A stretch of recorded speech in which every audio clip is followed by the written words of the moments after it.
सभी को नमस्कार। श्रीमती गुमानबाई पन्नालाल भंसाली राजकीय कन्या महाविद्यालय पाली से मैं जितेश कुमार जांगीड़, सहायक आचार्य चित्रकला, सर्वप्रथम आप सभी का ऑनलाइन ई क्लासरूम में हार्दिक स्वागत करता हूँ।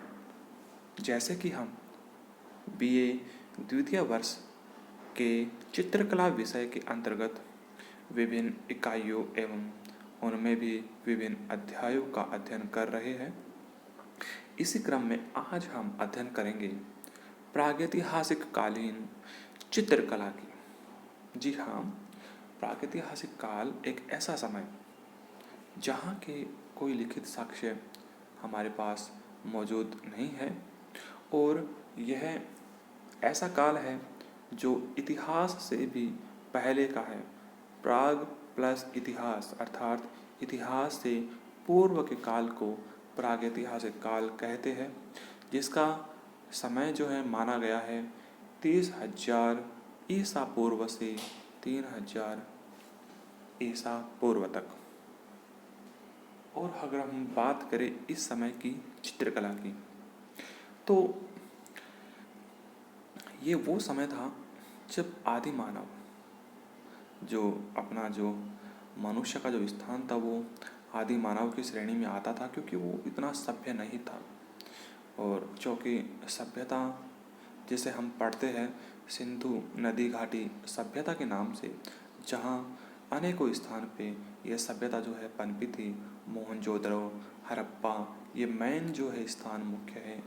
लोथल है, रोपड़ है, कालीबंगा है, ये सिंधु घाटी सभ्यता के अंतर्गत ही आते हैं, जहाँ से हम अपनी जो मनुष्य की सभ्यता का जो समय है वो निर्धारित करते हैं। लेकिन उससे भी पूर्व एक समय चला जिसे हम प्रागैतिहासिक काल कहते हैं। और इस समय अगर हम चित्रकला की बात करें तो इस समय की चित्रकला का इतिहास उतना ही पुराना कहा जा सकता है जितना कि मानव सभ्यता के विकास का इतिहास। जब से मानव ने इस धरती में जब जन्म लेकर अपने आंखें खोली, ये वो समय था प्रागैतिहासिक काल। तब से उसके मन में अपनी असहाय स्थिति से निपटने के लिए चेतना जागृत हुई। आज हम इस समय अगर हम आंखें खोलते हैं तो अपनी असहाय स्थिति से निपटने के लिए हमारे जो पेरेंट्स हैं वो पहले से ही जागरूक रहते हैं, अवेयर रहते हैं और वो हमें संभाल लेते हैं। लेकिन उस समय जो प्रारंभ का जो समय था, उस समय स्थिति बड़ी ही विकट थी, क्योंकि उन असहाय स्थिति से निपटने के लिए जो अपने पेरेंट्स हैं उनको भी बहुत सी समस्याओं का सामना करना पड़ता था। और उस मानव ने अपने पेट की भूख शांत करने के लिए, क्योंकि सबसे बड़ी समस्या उस समय ये थी अपने पेट की भूख शांत करना। जैसे कि मानव की जो प्राथमिक आवश्यकताएं मानी जाती है रोटी, कपड़ा और मकान, तो सबसे जो प्राथमिक आवश्यकता यही थी कि पेट की भूख शांत करना, क्योंकि जीवित रहने के लिए यह एक परम आवश्यकता थी। उसके लिए और साथ में ही अपने शरीर को सर्दी, गर्मी और वर्षा से बचाने के लिए और साथ ही जंगली जानवरों से अपनी रक्षा करने के लिए, क्योंकि उस समय मानव जो था आदि मानव वो भी खुले आसमान के तले जन्म लेता था और अपनी क्रियाएं करता था। क्या खाता था, क्या पीता था, वो जानवरों के साथ ही रहता था, जानवरों जैसा ही बर्ताव करता था। और बहुत से जंगली जानवर तो उनको खा भी जाते थे। तो उनसे अपनी रक्षा करने के लिए, साथ ही सर्दी और गर्मी और बारिश से रक्षा करने के लिए, क्योंकि वह प्रारंभ में गुफाओं में भी नहीं रहता था, धीरे धीरे हालांकि वो गुफाओं में जो चट्टानी गुफाएं हैं, खुली गुफाएं हैं, उनमें उसने रहना प्रारंभ कर दिया था, जिससे वह सर्दी, गर्मी और बरसात से बचने लग गया था। तो इन सब से बचने के लिए उसने अनेकों उपाय किए और इन विभिन्न उपायों के बीच एक जो कला है जिसको हम चित्रकला कहते हैं, चित्रकला भी पनपी। एक एक तरह से चित्रकला का भी उद्भव हुआ। और इस समय जो है मनुष्य हालांकि खुले आसमान के नीचे ही नदी का पानी पीता था और पशुओं का शिकार करता था, उन्हें मारकर उनको, पहले तो वो उनको कच्चा ही खा जाता था, लेकिन बाद में उसने जब अग्नि का आविष्कार किया तो वह पकाकर भूनकर पका करके जो है खाने लग गया। तो मानव ने आवश्यकता के आधार पर बिना गढ़े हुए पत्थरों के टुकड़ों को काटकर शिकार के लिए हथियारों की संरचना की। मतलब प्रारंभ में वह इतना दक्ष नहीं था। आजकल तो औजार वगैरह जो मिलते हैं हमें मशीनों से, बिल्कुल एकदम पेने नुकीले धारदार, लेकिन प्रारंभ में वो अनगढ़ बिना गढ़े हुए पत्थरों को क्योंकि उस समय इतने अपन विकसित नहीं थे कि लोहे के औजार या फिर और किसी धातु के औजार हम बनवा सकें। उस समय जो सामने था पत्थर, बस पत्थर या लकड़ी, बस मुख्य रूप से वो ही उनके हथियार थे। या फिर जो जानवरों की जो हड्डियाँ है जो शिकार करने के बाद उनको हाथ में लगती थी, उन हड्डियों को वो काम में लेते थे और एक तरह से उन हड्डियों के या फिर जो खाल थी जो जानवरों की, उनको अपने शरीर को ढकने के लिए काम में लेते थे। और हड्डियों को वह कई बार तो जो जानवरों के जो मस्तिष्क जो है सिर की हड्डी है, उसको सिर को अपने खुद के सिर को ढकने में काम में लेते थे। एक तरह से वो भी जानवरों में जानवरों जैसे रहने के लिए, उन जैसा दिखने के लिए वो उनका सिर पहन लेते थे, ताकि जो जानवर है वो यही समझे कि यह भी अपने जैसा है। और फिर उसके बाद वो जो है जो आदि मानव है वो जानवरों का शिकार करता था। मतलब ये उनकी योजनाएं थी, ठीक है। तो वह बिना गढ़े हुए पत्थर के टुकड़ों को काट करके शिकार के लिए हथियार बनाता था, और जिससे कि वह अपने पेट की भूख को शांत कर सके।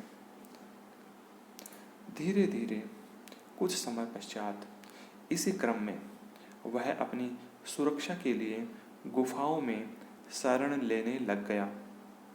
अब ऐसे जब खुले आसमान के नीचे रहता था, शिकार करता था, धीरे धीरे वह गुफाओं में रहने लग गया था।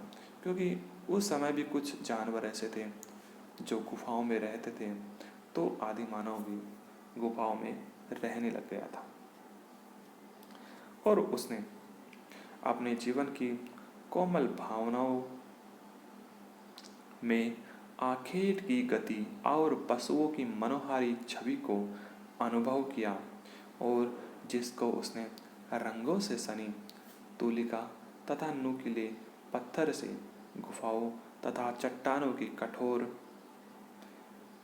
भित्तियों या समतल शिलाओं पर उकेर कर रख दिया। अब इसको आप आराम से समझिए, क्योंकि अब आदि मानव को आराम मिल गया था, उस समय के मनुष्य को आराम मिल गया था गुफाओं में शरण लेने के पश्चात, गुफाओं में रहने के पश्चात, क्योंकि गुफाओं में वह ज़्यादा सुरक्षित था। उन गुफाओं में उसे सर्दी गर्मी और बारिश से जो है उसकी रक्षा होती थी। और ऐसे में उसने जब आग का आविष्कार कर लिया था, तो फिर क्या था कि जानवरों से भी उसकी रक्षा हो जाती थी। आग जलाकर रखता था और वहीं आग के पास ही वह सो जाता था। क्योंकि आपको पता है आग का आविष्कार उसने कैसे किया, दो पत्थरों के रगड़ने से जो चिंगारी उत्पन्न हुई और उससे आग पैदा हुई थी। तो आग जो है वो उसके लिए बहुत बड़ा हथियार बनी, बहुत बड़ी जो सुरक्षा है वो आग की सहायता से उसको मिली। तो ऐसे समय उसके मन में अनेक विचार पनपे। वो योजना बनाता था कि कैसे शिकार किया जाए। तो इसके साथ ही जैसे मैंने बताया कि अपने जीवन की कोमल भावनाओं को, और उसमें भी वह आखेट की गति और पशुओं की मनोहारी छवि को उसने जब अनुभव किया, क्योंकि वह पशुओं के साथ में रहता था, जैसे हिरण है, जंगली गाय है, जंगली भैंसा है, जंगली सुअर है, सभी जंगली जानवर थे, है ना। इसी के साथ जो अनेक जैसे शेर है, हाथी है ना, इन सभी का वो शिकार कैसे करेगा, उनकी योजनाओं को वह गुफाओं की दीवारों पर चित्रित करता था। वह इसी के साथ उनको स्वतंत्र रूप से भी उन जानवरों को चित्रित करता था। इसी के साथ ही वह चित्रित क्या करता था, वह जब शिकार कर लेता था तो शिकार की जीत की खुशी को भी वह उन गुफाओं की दीवारों पर चित्रित करता था। वह शिकार करने कैसे जा रहा है, कैसे करेगा, करने के बाद की समस्त दशाओं को वह उन खुली, उन स्वतंत्र जो चट्टानें हैं उनके ऊपर, गुफाओं की दीवारों के ऊपर चित्रित करता था। अब देखिए दीवारें भी कैसी थी।